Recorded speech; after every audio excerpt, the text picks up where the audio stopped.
What's up, guys? Gentlemen's here once again, and I know it's been a long time since you've seen my face. I'm trying to do something completely different on my channel. However, today we are talking about this Red Komodo. I'm super excited to actually being able to get my hands on this Komodo. It's a long story. At some point, I actually thought that the Komodo was not going to be released. Obviously, due to the pandemic, there was a video of that, and I had lots of backlashing. If you haven't seen that, you might want to check it out right here. And as much as I was excited, at the same time, I was skeptical whether it's going to be released, and then also the price that was floating around, and then also the image quality of the camera. Knowing Red, we know that the image quality will be on point, just if not the same as the other DSMC cameras. The only two things that I was very skeptical about was, one, the image, whether the image will stack up to either the DSMC-1 or the DSMC-2, preferably the MX sensor. That's what I was looking for. And then number two, also how well this camera will fit in as an A cam. Coming from a Red user, I've used the MX Scarlett W. I've used the Epic and the Epic Dragon, and besides, I've owned those cameras, and I recently switched over to the Canon 1DX Mark III, and that's just strictly because the weight of the Reds was starting to be a headache to me, especially the fact that I do a lot of music videos, and so I do a lot of handheld shots and stuff like that. And having shot a video for 5 minutes, you're having to hold the camera for 5 minutes straight, and then your bicep starts curling up and your back starts hurting and stuff like that. So I had an issue with the weight of the Red cameras. As much as the DSMC-2s were lighter than the original Scarlett and the Epics, but it was still very heavy. And so I finally decided I was looking for a camera that would give me raw capabilities and decent enough dynamic range, but very small form factor and lightweight. At the same time, I wanted something that was recognized very much in the industry. So I opted out for the 1DX Mark III. Prior to that, I got the C200 because of the hype, but it was not really living up to the hype. It was not good enough for me. So I decided to switch to the 1DX Mark III. And soon after I switched to the 1DX Mark III, finally we had release dates and announcements of this Komodo. I decided to get rid of the 1DX Mark III. I believe I owned the 1DX Mark III for probably less than a month. And then I got rid of it. One mistake that I made, that I would advise you not to do the same mistake I did, was sell the 1DX Mark III before pre-ordering for this. Because if you are a Red owner, you know that Red are not really good with their time. They'll give you a release date and then it ends up being pushed back, or they'll do a pre-order date and it will state maybe in the next 2 weeks or 3 weeks you get it. Sometimes it could take a whole year. But what I was looking at was the fact that I actually sat on the internet and watched the pre-order button become live and hit the pre-order. And so as soon as I hit the pre-order, I sold my 1DX Mark III. And this was somewhere around September-ish.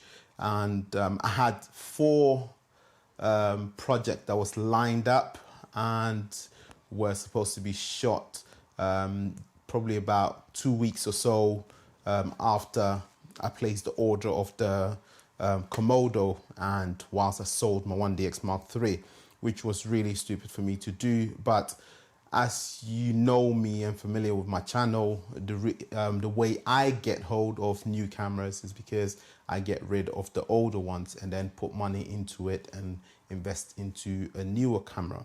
So I don't have a bulk of money sitting aside and then once the camera comes out, I dash money at it and grab it.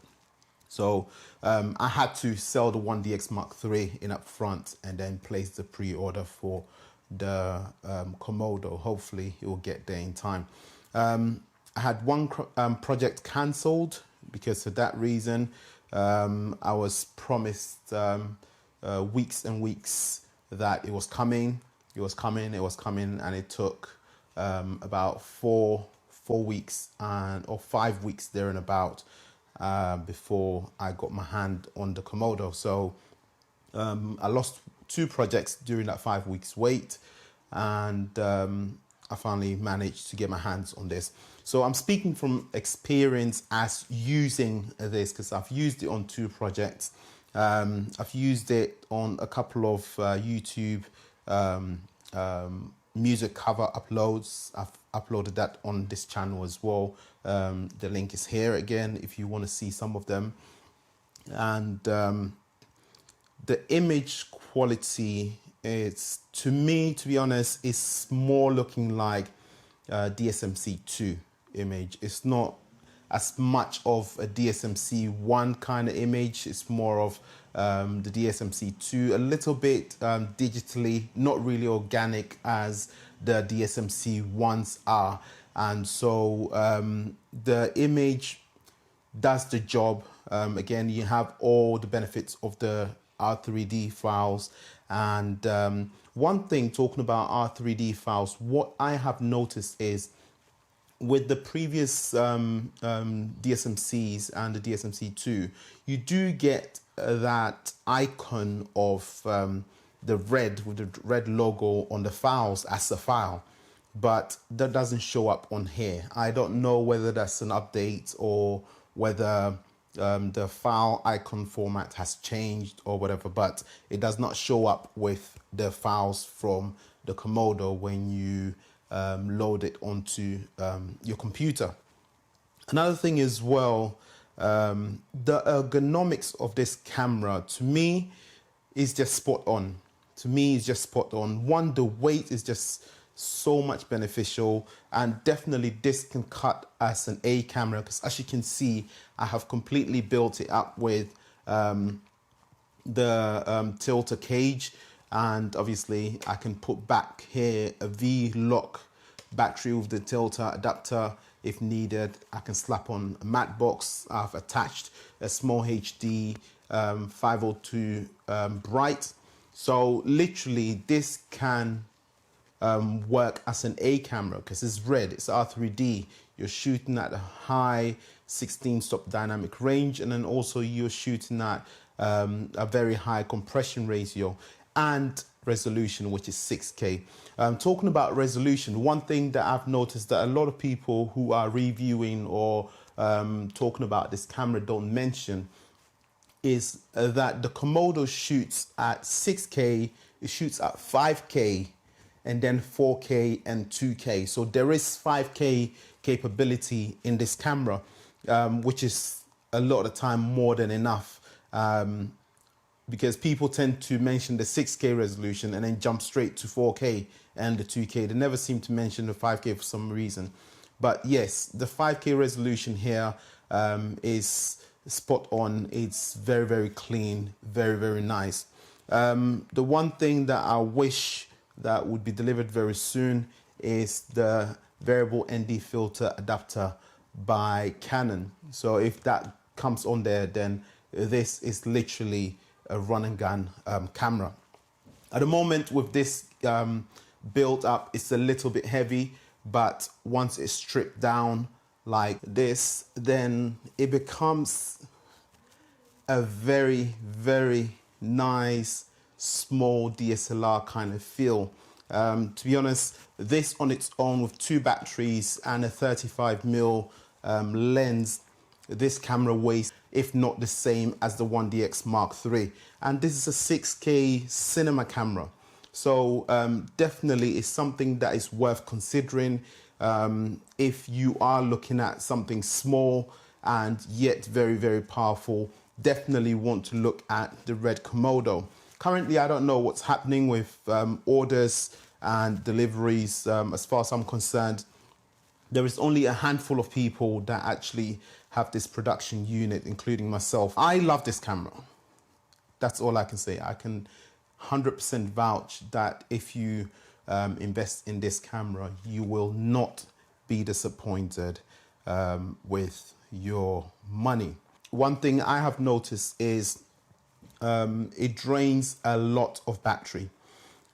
Not the typical Red, but perhaps it's because of this particular model Canon BP battery that I'm using, because people are saying that the 955 BP 955 lasts about an hour and a half, so you get almost 3 hours, if not more than 3 hours, from a dual battery, which is perfect. At the time that I placed the order, there weren't much of those batteries around, and I didn't want to spend £200 on a single 955 Canon battery. So what I found was the Canon 925s. These are 925s. And yes, Red does not state on their website that they recommend the 925s. Their recommendation is the 955 and then the 975. I don't personally like the 975 because it protrudes out too long. The 955s are the exact same size as this 925s. And they don't state on their website that you can use the 925s, but believe it or not, it works. The camera detects it, it reads, it tells you the availability in percentage and in time as well. You do not get any error messages on the screen. It does not tell you incompatible on the screen either. So the 925s definitely works. It's just that you only get about half an hour out of each battery. So it's 1 hour for 2 batteries. That's what was available at that time, and I picked these up because at first I thought they are smaller and it will easily fit on the DJI Ronin S, and that's why I picked them up. But later I figured out that the 955s are the same size as this as well. So definitely, if you can't find any of the 955 and you want something small that you can take and throw around with you constantly, you can grab these 925s. They're widely available on eBay. Again, the portability of this camera, the size of this camera makes you want to shoot a lot more compared to the previous camera where you have to slap on a monitor, you have to put on a handle, you have to put on a V-Log battery and a whole lot to actually get it working. As many of you now know, because if you're watching this, is that the camera does have a built-in LCD, which means we can easily shoot without attaching a monitor. And this built-in LCD works as a monitor as well, and also is touchscreen for those who are not aware of. So this gives you that old-fashioned photography kind of style. So you kind of look up, you do your framing and you shoot. It's so comfortable to actually hold like this and shoot, even better than rigging it up and holding the side handle. But yeah, for this purpose, the fact that you can hold it like this, it makes you want to touch and use this camera a lot more. So this is it for me. I again can't stress it more enough. Investing in this camera, you will not be disappointed. Comparing it to the Canon world, this is a far more better camera. One thing that I actually want to mention that I have noticed is the printing and the labeling quality of the camera is really poor. If you look over here, I've had this camera technically for about 3 weeks now, 2 to 3 weeks now. And if you look over here, hopefully it will show up, but there are some signs here where it says an M and that M shows you the mounting port that's actually fading by themselves. I know people were talking about the Stormtrooper models. They had the label on here, eject, printed in white as well. That was wearing off. So that's one thing that perhaps I'm concerned about, because I'm a person that likes keeping my stuff new and pristine condition as possible. So that's the only thing that I don't really like, if not concerned about. But again, time will tell whether these markings and a red engraved or imprinted label in white will fade or not. But besides that, this is a camera to get. So that's it for me. I'm going to be doing a lot of behind the scenes and uploading a whole lot more of footage from this camera. If there is a specific thing that you want to know about this camera, go ahead and leave it in the comment below and I'll do my best to reply to that. If the footage that you're looking for, let me know. I'll be more than happy to share a link with you to play about with the 6K R3D file that comes out of the Komodo. If you're new to this channel, go ahead, hit the subscribe button, and if you're already a subscriber, don't forget to hit the notification bell so that you don't miss out on future videos. Stay tuned and I'll catch you on the next one. Peace.